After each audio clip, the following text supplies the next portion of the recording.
Maternal mortality తగ్గించడం, optimise fertility rate సాధించడం, NCD screening coverage పెంచడం, ఇంకో పక్క సిటిజన్ సాటిస్ఫాక్షన్ స్కోర్ పెంచడం, ఇవన్నీ మనం చేసి ఏదైతే ఈ పాలసీ భారతదేశంలో మొట్టమొదటిసారిగా మనం తీసుకొచ్చాం. నేను ఒకటే మిమ్మల్ని కోరుతున్నా, పాపులేషన్ ప్లానింగ్ కంటే ఇది డిఫికల్ట్. ఆ రోజు పాపులేషన్ ప్లానింగ్ వచ్చింది, ప్రజల్లో కూడా ఆదాయం పెరుగుతూ వచ్చింది, చైతన్యం పెరిగింది, ఈజీగా 1 చైల్డ్ నామ్కి వెళ్ళిపోయారు, లేదా 2 చైల్డ్ నామ్ కాడ ఆగారు.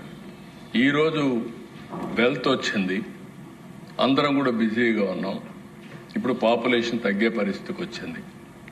ఇదే మారిగా పోతే ఏజింగ్ పాపులేషన్ పెరిగి భవిష్యత్తులో రాష్ట్రాలు మనుగడ కూడా ఉండే పరిస్థితి ఉండవు, లేకుంటే దేశాలు మనుగడ కూడా ఉండే పరిస్థితి ఉండదు.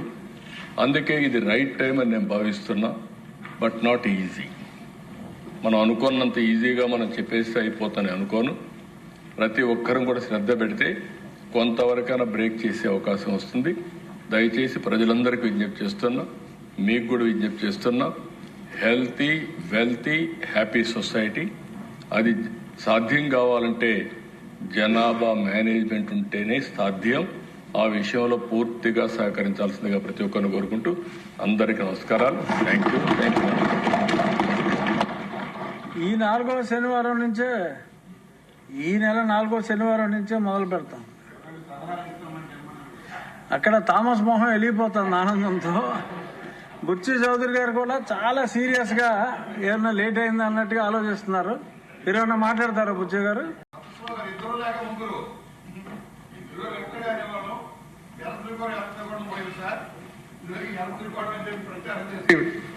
కుటుంబ నేతను పాటించారు.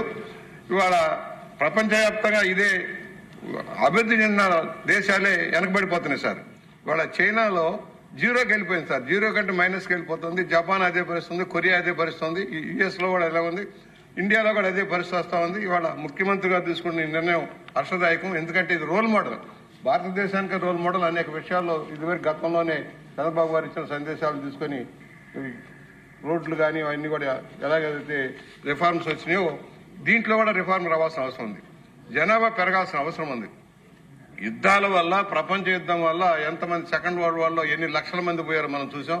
మళ్ళీ ఇవాళ జరిగే యుద్ధాల్లో కూడా పరిస్థితి వస్తా ఉన్నాం. జనాభాని అదుపు చేసినందువల్ల నష్టం జరుగుతుంది. మన భారతదేశానికి ఉన్న ఎసెట్ ఇవాళ చైనా తోటి కూడా పోటీ పడగలుగుతుంది. కాకపోతే మనకంటే అడ్వాన్స్ గా వాళ్ళు రిఫార్మ్స్ తీసుకున్నారు, మనం కొంచెం వెనుకబడ్డాం.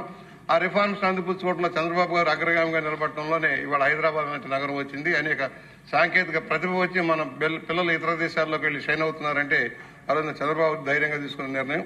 ఇవాళ ఒకటే కొత్త స్లోగన్ వెళ్లాల్సింది, ఇద్దరు లేక ముగ్గురు, నలుగురైనా పర్వాలేదు. మొన్న ఏదైతే మనం ఇచ్చాం తల్లికి వందనంలో మనం ఇచ్చిన దాంట్లో నలుగురున్నా 5గురున్నా కూడా 15,000 రూపాయలు ఇచ్చి రోల్ మోడల్ గా నిలిచారు.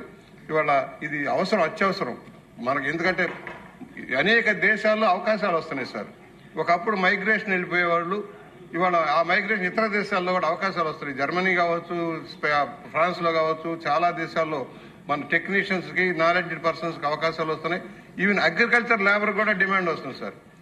అమెరికా లాంటి దేశంలో లేక మన దేశం నుంచి కూడా ఆ వ్యవసాయ కార్మికులు కూడా తీసుకెళ్లే పరిస్థితి వస్తూ ఉంది. కనుక జనాభా నియంత్రణకి భిన్నంగా జనాభా పెరుగుదలకు దోహదపడే ఈ కార్యక్రమాన్ని అందరూ హర్షిద్దాం, జనంలోకి తీసుకువెళ్దాం.